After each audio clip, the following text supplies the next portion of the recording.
ഉയർന്ന ഉയരത്തിൽ വെച്ച് വിമാനങ്ങൾ അവശിഷ്ടങ്ങൾ നേരിട്ട് താഴേക്ക് തള്ളുകയാണ് ചെയ്യുന്നത് എന്നൊരു കിംവദന്തി പതിറ്റാണ്ടുകളായി പ്രചരിക്കുന്നുണ്ട്. ഇപ്പോഴും പലരും ഇത് വിശ്വസിക്കുന്നുണ്ട്. എന്നാൽ യഥാർത്ഥ വസ്തുത എന്തെന്നാൽ ആധുനിക വാണിജ്യ വിമാനങ്ങളൊന്നും തന്നെ യാത്രയ്ക്കിടയിൽ അവശിഷ്ടങ്ങൾ പുറന്തള്ളാറില്ല. അവ പൂർണ്ണമായും സീൽ ചെയ്ത വാക്വം വേസ്റ്റ് സിസ്റ്റമാണ് ഉപയോഗിക്കുന്നത്. നിങ്ങൾ ഫ്ലഷ് ബട്ടൺ അമർത്തുമ്പോൾ ഉണ്ടാകുന്ന നെഗറ്റീവ് മർദ്ദം അവശിഷ്ടങ്ങളെ പെട്ടെന്ന് തന്നെ അടച്ചുറപ്പുള്ള ഒരു പൈപ്പ്ലൈനിലൂടെ വിമാനത്തിന്റെ പിൻഭാഗത്ത് താഴെയായി സ്ഥിതി ചെയ്യുന്ന ഒരു സീൽ ചെയ്ത സംഭരണിയിലേക്ക് എത്തിക്കുന്നു.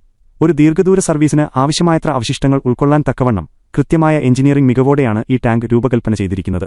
യാത്രയിലുടനീളം ഇത് പൂർണ്ണമായും അടച്ചുപൂട്ടി സൂക്ഷിക്കുന്നതിനാൽ ചോർച്ചയോ ദുർഗന്ധം ക്യാബിനിലേക്ക് പടരുന്നതോ തടയുന്നു. വിമാനം ലാൻഡ് ചെയ്ത് ഗേറ്റിലെത്തിക്കഴിഞ്ഞാൽ പ്രത്യേക ഗ്രൗണ്ട് സർവീസ് വാഹനം ഒരു ഹോസ് പൈപ്പ് വഴി ഈ ടാങ്കുമായി ബന്ധിപ്പിച്ച് അവശിഷ്ടങ്ങൾ പമ്പ് ചെയ്ത് പുറത്തെടുക്കുന്നു. തുടർന്ന് ഈ അവശിഷ്ടങ്ങൾ ശരിയായ സംസ്കരണത്തിനായി ഒരു ട്രീറ്റ്മെന്റ് പ്ലാന്റിലേക്ക് മാറ്റുന്നു. ഇത് ഒരു ഘട്ടത്തിലും പരിസ്ഥിതി മലിനീകരണം ഉണ്ടാകുന്നില്ലെന്ന് ഉറപ്പാക്കുന്നു.